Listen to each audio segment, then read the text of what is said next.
The galaxy taught war as an art, humans learned it as a survival skill. Commander Threll of the Vorthin Strategic Command had seen 300 cycles of military training, 300 cycles of molding the galaxy's finest into proper soldiers, 300 cycles of predictable, orderly, sensible military education, and then the humans showed up. Now, you have to understand something.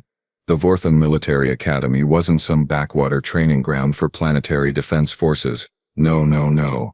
This was the institution. 27 species sent their best and brightest to learn from us. We taught strategy, tactics, combined arms operations, fleet coordination. We taught warfare as an art form, a science, a beautiful dance of calculated moves and counter-moves. The humans? Well, the humans had other ideas. The academy sprawled across the northern continent of Vorthas Prime, a masterpiece of architectural efficiency and military precision. Gleaming towers of crystalline metal reached toward our 3 moons while training grounds stretched for kilometers in every direction. Combat simulators, tactical centers, firing ranges, zero-gravity arenas, everything a proper military mind could desire. I stood in my office that morning, reviewing the incoming class roster. Impressive as always. The Krell had sent a honor-born warrior, already decorated in 2 minor conflicts. The Systrix delegation included a tactical prodigy who had scored perfectly on every entrance examination. Even the typically peaceful Minari had contributed a cadet whose strategic simulations had become case studies at other institutions. And then, at the bottom of the list, 3 names that would haunt my next 6 months. Jack Reeves, Nina Cross, Tom Brightwell, humans, from Earth. The new species. The ones who had barely achieved faster-than-light travel 40 cycles ago and had somehow convinced the Galactic Assembly that they deserved a seat at the table. My secondary eyes squinted at the attached files. Decent physical scores. Adequate intelligence ratings. Nothing exceptional. Nothing that explained why the Assembly had specifically requested their inclusion in our program. I should have known then. Should have asked more questions. Should have done literally anything except shrug my 4 shoulders and assume it would be fine. Narrator voice. It was not fine. They arrived on a transport with the Minari delegation, and I knew immediately something was wrong. The Minari cadet, Solix, stepped off the ramp with appropriate reverence, his crest feathers arranged in the traditional respect configuration. Behind him came the humans, and they were laughing at a military academy, during formal arrival ceremonies. While representatives from 24 species stood at attention, Jack Reeves, tall by human standards with dark skin and darker eyes, was apparently finishing some kind of story. Nina Cross, shorter and stockier with pale skin and bright red hair, was doubled over with amusement. Tom Brightwell, average height with brown hair and a face that seemed permanently stuck in a smirk, was shaking his head. I'm just saying, Jack was saying, completely oblivious to the stares. If the ambassador had actually read the briefing about not eating the ceremonial flowers, he ate 7 of them. Nina wheezed. 7. Before anyone could stop him. Were they not food? Tom asked, deadpan. They were on plates. I cleared my throats. All 4 of them. The universal signal for attention among my people. The humans looked up, made eye contact. And then, instead of snapping to attention like any properly trained military personnel, they waved. Hey there, Jack called out. You must be Commander Threll. Great to meet you, sir. Sorry we're a bit punchy from the journey. 36-hour jump does weird things to your head. I stared at them. Around me I could feel the other instructors staring at them. The other cadets were staring at them. This, I said slowly, is a military institution. We have protocols, procedures, standards of conduct. Right, absolutely, Nina said, straightening up. Sorry, Commander. Where do we need to be? Formation. With the other cadets. 5th row, positions 14 through 16. They moved to comply, and I watched them go with a growing sense of dread. The Krell cadet, Thornak, edged slightly away from them as they took their positions. The Systrix prodigy, Civix, made a small hissing sound of disapproval. The humans seemed completely unbothered. I began my standard welcome address, the same speech I had given for 300 cycles. Excellence, discipline, honor, the proud traditions of the Vorthan military, and the privilege of learning from our expertise. Halfway through I noticed Tom Brightwell was yawning. The first week should have been straightforward. Basic assessment of skills, physical conditioning, introduction to our training methodologies. Simple stuff. The Krell dominated the strength tests, naturally. Thornak could lift roughly 4 times what any other species managed, and his armored hide made him nearly impervious to standard training weapons. The Systrix excelled at speed and precision, civics moving through obstacle courses like liquid mercury. The humans were fine, just fine. Jack had decent endurance. Nina showed good hand-eye coordination. Tom demonstrated adequate tactical thinking in the basic strategy games. Nothing special. Nothing that explained their presence here. I started to relax. Perhaps this would be manageable after all. Perhaps they would simply be average students who would pass through the program without incident. Narrator voice. You know that thing where everything seems fine right before it all goes catastrophically wrong? Yeah. The first real indication came during standard formation drills. Every cadet learns to move as a unit, to maintain position, to execute commands with precision. It's fundamental, essential, the bedrock of all military operations. Column formation, I barked. Execute. 24 cadets snapped into perfect alignment. 3 humans sort of shambled into approximately the right positions. Tighter spacing, humans. They adjusted, but there was something wrong about it. They moved efficiently, yes, but without the crispness, the exactness that proper military bearing required. Reeves, your posture is incorrect. Is it? Jack looked down at himself. I mean, I'm standing, weapon ready. I can see threats from all angles. What's wrong with it? It's not regulation stance. Okay, but why is regulation stance better than this stance? I felt a migraine forming behind my primary eyes. Because it is the correct stance. The stance proven effective through countless campaigns. Proven effective for what, though? Nina chimed in. Because if we're talking about looking good in parades, sure, regulation is great, but if something actually jumps out at us, I want my weight distributed like this. She demonstrated a looser, more fluid posture. Nothing is going to jump out at you during formation drill, right? But if we train one way and fight another way, doesn't that seem inefficient? Tom added helpfully. I assigned them all extra conditioning. They jogged away, still talking among themselves, completely missing the point. The close quarters combat simulation was a standard exercise. We used it to teach cadets proper engagement protocols in confined spaces, rules of escalation, appropriate use of force. The scenario was simple. A diplomatic incident at a space station bar, drunk civilians becoming aggressive. Cadets needed to restore order without causing an interstellar incident. The Krell approach was direct, but controlled. Thornak used his size to intimidate, separated combatants, contained the situation, textbook execution. I gave him a 92% score. The Systrix method was elegant. Civics used speed to disarm threats, pressure points to immobilize aggressors, psychological tactics to de-escalate. Beautiful to watch. 95%. Then came the humans. Jack entered the simulation first. The holographic drunk took a swing at him. And instead of the clean block and restrain technique we taught, Jack did something that made every instructor in the observation room sit up straight. He didn't block. He didn't dodge. He moved forward, inside the punch, drove his elbow into the holographic throat, followed with a knee to the midsection, and when the hologram doubled over, grabbed the back of its head and slammed it into the bar counter. 3 seconds. The drunk was unconscious on the floor. Said Lieutenant Kiruk, one of my assistant instructors. That was excessive. I finished. Highly excessive. The objective was de-escalation, not. On the screen, a second holographic aggressor approached Jack from behind with a bottle. Jack somehow sensed it without turning around. Spun, caught the wrist, twisted it until the bottle dropped, then swept the hologram's legs and put it face first into the floor with a knee on its spine. 6 seconds total. 2 unconscious holograms. Is he? Kiruk's tentacles were twitching nervously. Is he trying to kill them? They're holograms, I muttered. He can't kill holograms. But if they were real, we watched in horrified fascination as Jack systematically dismantled every threat in the scenario. No warnings, no attempt at verbal de-escalation, just brutal, efficient violence that ended each confrontation in seconds. Nina's run was somehow worse. She used improvised weapons, everything from bar stools to drinking glasses to someone's jacket, turning the environment into an arsenal.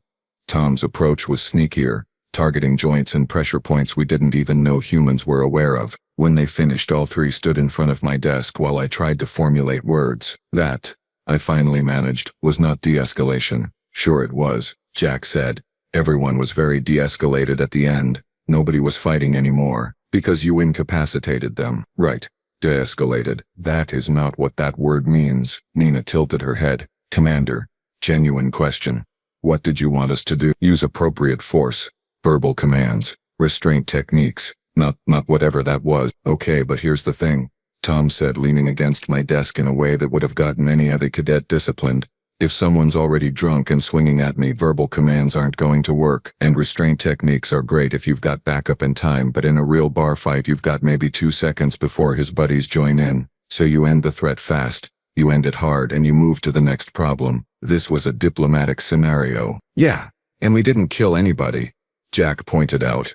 Everyone we put down would wake up with a headache. That's diplomatic, right? We could have been way less diplomatic. I stared at them. They stared back, genuinely confused about what they'd done wrong. You are supposed to win the scenario according to the parameters. We won. Bars secure. Civilians are safe. Threats neutralized. You are supposed to win elegantly. Oh, Nina said, nodding. Yeah, we don't really do elegant. We do effective. I gave them all failing grades. They seemed completely unconcerned. The war games were my pride and joy. A massive simulation where cadets commanded virtual forces against each other, demonstrating their grasp of military strategy, logistics, combined arms tactics. The Systrix team executed a brilliant flanking maneuver, using terrain to mask their movements before striking the enemy's supply lines. Elegant. Sophisticated. Exactly what we taught. The Krell team demonstrated the hammer and anvil technique, pinning the enemy against a defensive position while heavy assault units crushed them. Classic. Effective. By the book. The humans took one look at the scenario, huddled together for maybe 3 minutes, and then did something I'd never seen in 300 cycles of running this exercise. They surrendered. Just straight up sent a surrender signal to the enemy forces in the simulation. I was about to stop the exercise and fail them on the spot when I noticed the enemy AI was accepting the surrender, moving forces forward to accept the capitulation. That's when the humans triggered every mine they'd been secretly placing for the past 10 minutes, wiped out 70% of the enemy forces in one massive coordinated detonation, and then launched an all-out assault on the survivors. That is cheating. I roared into the communications channel. How is it cheating? Jack's voice came back. You said win the scenario. You didn't say we couldn't fake a surrender. Perfidious surrender is a war crime. Is it a war crime in the simulation rules? I pulled up the rulebook. It actually wasn't explicitly forbidden. Because who would even think to do that? It violates the spirit of honorable warfare, Commander, Nina said, and her voice had gone very flat, very serious. With respect, there is no such thing as honorable warfare. There's warfare you win, and warfare you lose. We'd really prefer to win. The simulation continued. The humans broke every convention, every tradition, every expectation. They booby-trapped their own wounded. They faked retreats to draw enemies into ambushes. They targeted command and control first, then logistics, then morale. They fought like the enemy was actually trying to kill them. Because, I realized with growing horror, that's how humans always fought. I called them to my office after the exercise. I needed to understand. Explain, I said, gesturing at the simulation replay frozen on my screen. It showed the moment where Tom had deliberately crashed a damaged transport into an enemy ammunition depot. Strategic sacrifice, Tom said. The transport was lost anyway, crew already evacuated. Enemy depot was too hardened for our weapons, so I used the transport as a kinetic weapon, took out their entire ammunition supply for the southern sector. You are supposed to preserve resources. I preserved my soldiers by eliminating a strategic target, at the cost of a transport we'd already lost. I just made sure it didn't go to waste. I looked at Jack, and the fake surrender saved lives. If we'd fought conventionally, we'd have taken 30% casualties. This way we took 8% and ended the battle in half the time. By lying, by being smarter than the enemy. There are rules, conventions. The Galactic Accords on Military Conduct specifically outline. Commander, Nina interrupted, and something in her tone made me stop. Can I ask you a question? Proceed. How many wars has Vortas fought in the last 1,000 cycles? I blinked all 4 eyes. 17. How many did you win? All of them, naturally. How many species were completely destroyed in those wars? That's not relevant. It's absolutely relevant. You fight wars to win territory, or resources, or political advantages. You follow rules because everyone agrees to follow rules, and at the end everyone goes home and maybe tries again later. She leaned forward. Humans don't fight wars like that. We fight wars to survive. For most of our history, when we fought, it was because if we lost, our entire civilization ended. Total destruction. Extinction. So we learned to fight in ways that make sure we don't lose. That's barbaric, maybe, Jack said quietly. But we're still here. How many species in the galaxy can say they clawed their way up from planetary predators through 5 major extinction events, survived 2 nuclear wars, and made it to the stars? I didn't have an answer for that. You train cadets to be soldiers, Tom added. Professional military personnel who fight according to doctrines and treaties. That's great. That works in a galaxy where everyone agrees to the same rules. He met my eyes. We can't train to be soldiers. We can only train to be survivors. It's literally all we know how to do. The combined species exercise was meant to be the highlight of the training cycle. Real weapons, real terrain, live ammunition against combat drones programmed to provide realistic opposition. I assigned the humans to a mixed team with Thornak, civics, and 2 Minari cadets. Figured the other species would keep them in check. The scenario was a hostage rescue. Enemy drones holding position in a fortified structure. Civilian holograms in danger. Extract them without casualties. Standard approach: reconnaissance, planning, coordinated assault, secure extraction route, execute. The team moved into position. Thornak took point with his heavy armor. Civics scouted the perimeter. The Minari prepared support equipment. The humans went very, very quiet. I'd learned this was a bad sign. They did follow the plan. Initially, recon was clean. Approach was textbook. Entry points identified. Everyone in position. Then the drones adapted. See, we'd upgraded the AI this cycle, made it more responsive, more challenging. The drones detected the team's positioning and shifted tactics, moving the hostages to a more defensible position, setting up crossfire lanes. Perfect opportunity to demonstrate adaptive thinking. I waited for the team to regroup, reassess, formulate a new plan. Instead, I heard Nina say quietly over the comm channel, "Jack, they're clustering. Tom, north window is exposed for 3 seconds every 40 seconds. Seen," Tom replied. "Thornak, how much do you weigh in full armor?" Jack asked. The Krell cadet sounded confused. 420 kilograms. Why? Because I need you to run straight at the main entrance in about 10 seconds. It is heavily fortified and trust me. Sprint. Full speed. Crash through. They'll focus on you. That's when we move. I was about to override the channel, to tell them to follow proper protocol when everything happened at once. Thornak charged. Every drone pivoted to the massive armored threat. Tom put a round through the north window during that 3-second exposure, taking out the drone commander. Nina tossed something that I realized too late was an improvised explosive through a ventilation shaft. Jack went through a side entrance that shouldn't have been accessible, moving in complete silence. The Minari cadets were still at the rally point, trying to follow the original plan. 15 seconds. That's how long it took the humans to completely dismantle the scenario. Drones eliminated. Hostages secured. 0 friendly casualty. But the way they'd done it, the sheer violence of it, the precision. I watched the replay, watched Jack's approach. Every step calculated for maximum cover, every movement designed to present minimal target profile. And when he encountered a drone, there was no hesitation, no mercy. Double tap to the central processor, moving before the drone even hit the ground. This wasn't training. This was muscle memory. This was instinct. These humans had done this before. For real. I pulled their service records. The real ones, not the sanitized versions the assembly had provided. Jack Reeves, 3 years in something called Marine Force Reconnaissance, 16 combat deployments, specialty direct action and special reconnaissance. Nina Cross, Army Ranger, explosives expert, 2 years in a counter-terrorism unit, 23 confirmed combat operations. Tom Brightwell, Navy SEAL. That designation made my blood run cold because I'd read about SEALs. They were the humans who did the things other humans wouldn't talk about. These weren't cadets. These were veterans. Killers, if I was being honest. And the assembly had sent them here, to our pristine military academy, to learn from us. The joke, I realized, was on me. They weren't here to learn. I watched the exercise footage again. Watched how they moved, how they communicated with looks and gestures, how they turned a chaotic situation into a choreographed dance of death. Every movement had purpose. Every action had been calculated not for points, not for scores, but for ending the threat as quickly and efficiently as possible. They fought like their lives depended on it because I realized, for most of their lives had depended on it. I called them in one final time. No assistants, no observers. Just me and the 3 humans. "I owe you an apology," I said. They looked surprised. "Good. So was I. I've been trying to teach you to be soldiers. But you're already something else entirely, aren't you? Jack nodded slowly.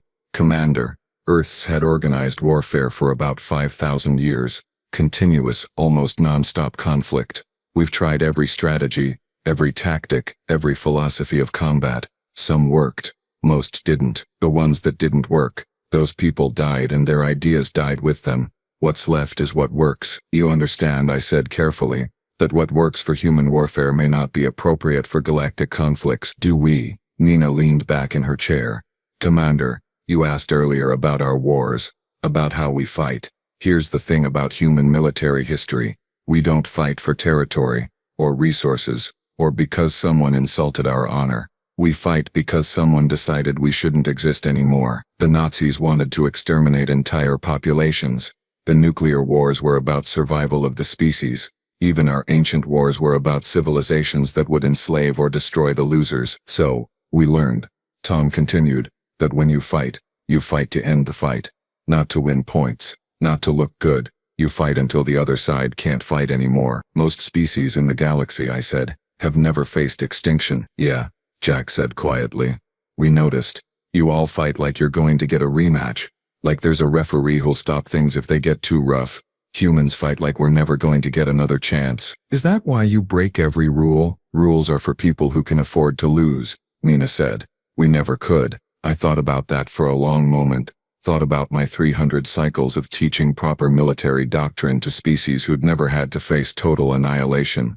Species who could afford to fight honorably because they'd never encountered an enemy that wanted them completely erased. What do you actually want to learn here? I asked finally. They looked at each other. Some kind of silent communication passed between them. How to fight the way you fight, Jack said. The coordination, the logistics, the combined arms strategies. We're good at small unit tactics, at survival, at ending fights. But if we're going to be part of the galactic community, we need to understand how to integrate with non-human forces, how to operate at scales bigger than we're used to. You want to learn our methods so you can break them more effectively. Tom grinned. Commander, we want to learn your methods so when something comes along that wants to break them, we know how to stop it. Graduation came. 27 cadets stood in formation representing their species with pride. The Krell Honor-Born received the Crimson Star for exceptional combat performance. Civics earned the Tactical Excellence Medal. The Minari Cadet got the Humanitarian Service Award for their medical corps work. When I reached the humans, I hesitated. They hadn't earned top marks in any traditional category. Their formation drill was adequate at best. Their adherence to protocols was laughable. Their respect for military convention was essentially non-existent. But I'd watched them turn impossible scenarios into victories. Watch them adapt and overcome when every advantage was stripped away. Watch them fight with a ferocity and intelligence that made 300 cycles of military experience feel inadequate. Jack Reeves, Nina Cross, Tom Brightwell, I announced. For services rendered in expanding our understanding of alternative combat methodologies, and for demonstrating that sometimes survival matters more than style, you are awarded the instructor's recognition for unconventional excellence. It was an award I'd invented specifically for them. Because no existing commendation covered what they were, they accepted with typical human informality, shaking my hand instead of the proper salute. Commander, Jack said quietly, thank you for not giving up on us. I did give up on you, I admitted. Several times. You just refused to fail. Yeah, Nina grinned. We're annoying like that. As they walked away, I heard Tom say 20 credits says within 5 cycles they're teaching our methods in the advanced courses. Sucker bet. Jack replied. Give it 3 cycles. I'm writing this addendum to the official Academy records because I believe future instructors need to understand what happened here. The humans didn't fail our program. Our program failed to recognize what they were. We teach warfare as an art. Humans know it as a necessity. We train soldiers to fight well. Humans train to survive at any cost. We have the luxury of honor because our wars are political. Human wars have always been existential. I've recommended that future human cadets be placed in a specialized track, not because they're inferior but because they're operating on entirely different principles than the rest of the galaxy. The Assembly wanted humans integrated into galactic military standards. I fear we may have misunderstood the assignment. You can't integrate a species that spent its entire existence fighting for survival into a military culture built on mutual respect and shared conventions. You can only hope that when something truly dangerous comes along, something that doesn't care about honor or rules or proper military conduct, You have humans on your side. Because while we trained our cadets to win battles, humans trained to end wars, and that I've learned is a very different thing. The lesson was simple and terrifying. Civilizations that fight for pride learn how to win battles. Civilizations that fight for survival learn how to end wars. And the galaxy had just met a species that never forgot why it fights.